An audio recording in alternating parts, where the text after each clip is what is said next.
नमस्कार, आईजन एक्सप्रेस देख रहे हैं आप और मैं हूं आपके साथ पूर्णिमा पांडे। बुलेटिन की शुरुआत करते हैं एक बड़ी खबर से, जहां इजराइल ने सीरिया पर एक बड़ा हवाई हमला किया है और वो भी सीरिया के रक्षा मंत्रालय पर यह हमला किया गया है। आपको बता दें इस खबर के बारे में कि ईरान के सीज फायर के बाद इजराइल ने अब सीरिया को निशाना बनाना शुरू कर दिया है। इजराइल ने सीरिया की राजधानी दमिश्क पर बड़ा हवाई हमला किया है। बता दें कि सीरिया के रक्षा मंत्रालय को मुख्य निशाना बनाया गया। सीरिया सेना ट्यूनिस पर भी यह हमला हुआ है। वहीं स्थानीय लोगों ने जोरदार धमाकों की आवाज सुनी। इजराइल के रक्षा मंत्री ने कहा कि अगर सीरिया सेना ड्रूज समुदाय पर हमला बंद नहीं करती है तो हम उसे तबाह कर देंगे।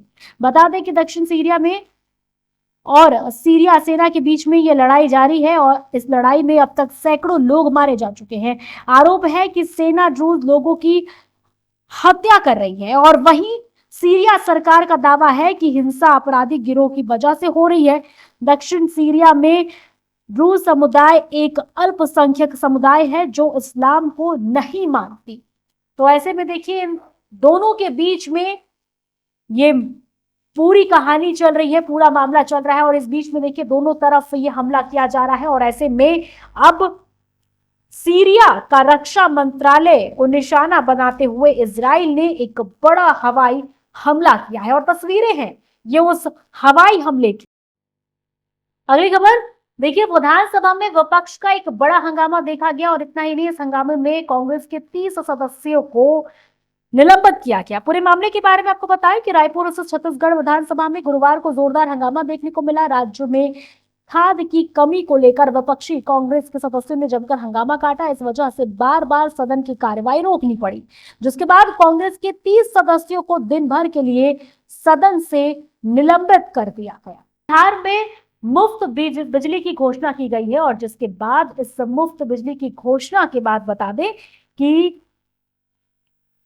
एक प्रेस वार्ता रखी गई। बिहार के डिप्टी सीएम सम्राट चौधरी ने यह प्रेस वार्ता की और बताया कि बिहार के बिजली उपभोक्ताओं के लिए मुख्यमंत्री उपभोक्ता सहायता योजना की शुरुआत की है और जिसके तहत 125 यूनिट मुफ्त बिजली दी जाएगी। वहीं इस दौरान उन्होंने नेता प्रतिपक्ष तेजस्वी यादव को बचवा बताते हुए निशाना साधा है। उन्होंने कहा है कि हमने बिहार में बिजली फ्री कर दिया और आरजेडी वाले घोषणा पत्र बना ही नहीं रहे। बोलते हुए कहा कि बिजली फ्री हो गई है, इधर देखिए हमने बिजली फ्री कर दी, उधर आरजेडी वाले घोषणा पत्र ही बनाने में लगे हुए हैं। तो ऐसे में सम्राट चौधरी का ये निशाना। अगली खबर जहां देखिए जमशेदपुर देश का तीसरा सबसे स्वच्छ जगह घोषित किया गया है, शहर बना है। आपको बता दें कि जमशेदपुर जिले को 3-10 लाख की आबादी में स्वच्छता सर्वेक्षण में पूरे देश में तीसरा स्थान मिला है। वहीं जबकि झारखंड राज्य में जमशेदपुर ने पहला स्थान प्राप्त किया है। केवल इतना ही नहीं, जमशेदपुर को 5 स्टार रैंकिंग भी मिला है, 5 स्टार रैंकिंग भी दिया गया है। बता दें कि राष्ट्रपति द्रौपदी मुर्मू ने आज विज्ञान भवन में आवास एवं शहरी मामलों में मंत्रालय के समारोह में स्वच्छ सर्वेक्षण 2024-25 का पुरस्कार प्रदान किया। साथ ही 5 स्टार रैंकिंग भी दी गई। तो देश का तीसरा सबसे स्वच्छ शहर बना जमशेदपुर और देश में तो तीसरा स्थान है। वहीं राज्य की बात करें तो पहला स्थान जमशेदपुर को सबसे स्वच्छ शहर होने का। अगली खबर की ओर बढ़ते हैं, जहां झारखंड में उत्पाद विभाग द्वारा 1 सितंबर को एक नई स्कीम लागू करने की बात आई, जिसके पहले ये देखिए बड़ा अजीबोगरीब मामला सामने आया है, जहां बताया जा रहा है कि भारी मात्रा में शराब को चूहे गटक गए। ये बातें सामने आकर निकल कर आ रही है। आखिर इसके पीछे क्या कुछ कहानी है, पहले ये देखिए। जिसको लेकर सभी तैयारियां की जा रही है। इसके साथ साथ धनबाद का मामले को लेकर लगातार राजनीतिक बयानबाजी तेज है। इसी बीच हमारे साथ विशेष बातचीत करने के लिए मौजूद है उत्पाद मंत्री योगेंद्र प्रसाद महतो जी।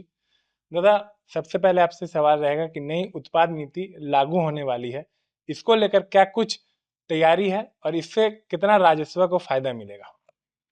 नई शराब नीति जो है प्रक्रियाधीन है। 1/9/2025 से हम लोग उसको नई पॉलिसी को लागू कर देंगे। और जहाँ तक राजस्व का मामला है, चूंकि राज्य सरकार एमजीआर तय करती है, टारगेट तय करती है, उस टारगेट से हम लोग आगे बढ़ने का प्रयास करेंगे कि हर हाल में टारगेट को कैसे हम लोग पार करें। इसलिए हम लोग पूरा विभाग गंभीर है नई शराब नीति को लागू करने के लिए, और जो राजस्व का लक्ष्य दिया जाएगा उसको भी हम लोग पूरा करेंगे। दादा, एक मामला आया है पिछले दिनों धनबाद से। वहां पे कहा जा रहा है कि 802 लगभग शराब बोतलों को चूहों ने कतर दिया, ऐसे अफसरों का बयान है। इसे आप कैसे देखते हैं और कार्रवाई किस ओर किया जाएगा? जैसा कि आप लोग को पता है कि आज हमारे यहाँ दुखद घटना हुआ था। आज मैं 14-15 दिनों के बाद आज कार्यालय आया हूँ। अब मुझे भी मीडिया के माध्यम से ये पता चला था, अखबारों में छपा था, सोशल मीडिया में छपा था, कई स्तर से हमको जानकारी प्राप्त हुई। था आज विभाग आए हैं। अब चूहे कतर के चूहे पिए हैं, और रेंगने वाले चूहे या दौड़ने वाले चूहे पिए हैं, वो तभी अवलोकन कर रहे हैं। अभी हम लोग उसकी दस्तावेज का अवलोकन करेंगे, वो बस उसके पश्चात। अगली खबर की ओर बढ़ते हैं। राजधानी रांची से, जहां शिव मंदिर में एक ऐसा चोर आया जो रात में चोरी करने के लिए तो पहुंचता है मगर वहीं पर सो जाता है। देखिए तस्वीरें, देखिए इस चोर चोरी करने से ज्यादा ऐसे नींद प्यारी लग गई। रात करीब 2 बजे मंदिर के पिछले दरवाजे का ताला तोड़ अंदर घुसा। उसका इरादा चांदी का त्रिशूल और दान पेटी के पैसे उड़ाने थे।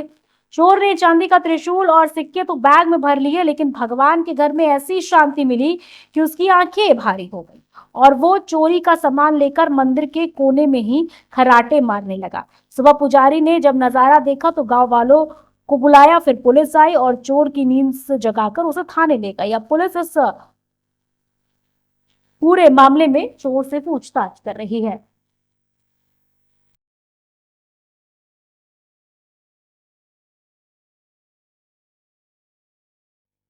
अगली खबर रांची से, जहां देखिए रांची के ओरमांझी से नकली पनीर की खेप भारी मात्रा में बरामद की गई है। बता दें कि राजधानी रांची से इस मामले में सामने आया है, और जहां सदर एसडीएम उत्कर्ष कुमार निक के नेतृत्व में ओरमांझी थाना पुलिस और खाद्य सुरक्षा विभाग की टीम ने संयुक्त रूप से कार्रवाई करते हुए भारी मात्रा में नकली और घटिया क्वालिटी के पनीर की खेप को जब्त किया है। यह पनीर एक ऑटो के जरिए शहर में लाया जा रहा था। जैसे ही इस पूरे मामले की सूचना प्रशासन को मिली, वहीं फूड सेफ्टी ऑफिसर की टीम तत्परता से मौके पर पहुंची और छापेमारी की। मौके पर मौजूद अधिकारियों के अनुसार जब्त किए गए पनीर की शुरुआती जांच में यह स्पष्ट हो गया है कि यह पनीर पूरी तरह से मिलावटी और मानकों के विपरीत है। तो देखिए भारी मात्रा में ये नकली पनीर बरामद किया गया है, और ऐसे में जब इसकी क्वालिटी चेक की गई तो ये पूरी तरह से मिलावटी पाई गई। अगली खबर सिवान से, जहां सिवान में देखिए एक घरेलू मामले ने हिंसक रूप ले लिया, जिसमें 7 लोग इस पूरे हिंसक में मामले में घायल हो गए। देखिए सिवान नगर थाना क्षेत्र के राजेंद्र नगर में घरेलू विवाद हुआ, और जिसको बता दें कि नहाते समय एक महिला पर हमला कर उससे इसका सिर फोड़ दिया गया। जब परिवार के अन्य सदस्यों को पता चला और उन्होंने इसका विरोध किया तो हमलावरों ने कई लोगों को घायल कर दिया। इस झगड़े में दोनों पक्षों से कुल 7 लोग घायल हुए हैं। घटना की सूचना मिलते ही सिवान नगर थाना पुलिस मौके पर पहुंची और घायलों को इलाज के लिए सदर अस्पताल में भर्ती कराया। फिलहाल सभी का इलाज चल रहा है और मामले की जांच की जा रही है। अगली खबर की ओर बढ़ते हैं, जहां देखिए अब सत्यजीत का घर जो है वो नहीं तोड़ा जाएगा, ये एक फैसला लिया गया है।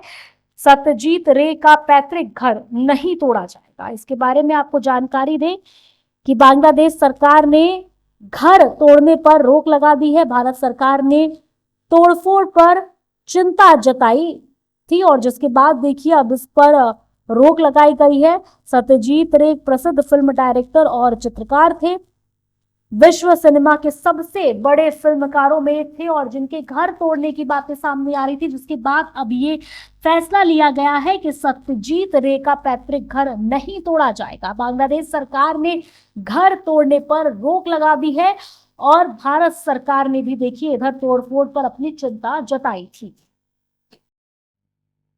तो मेरे साथ इस पूरे बुलेटिन में इतना ही। ऐसे ही तमाम खबरों के लिए देखते रहिए ITV एक्सप्रेस।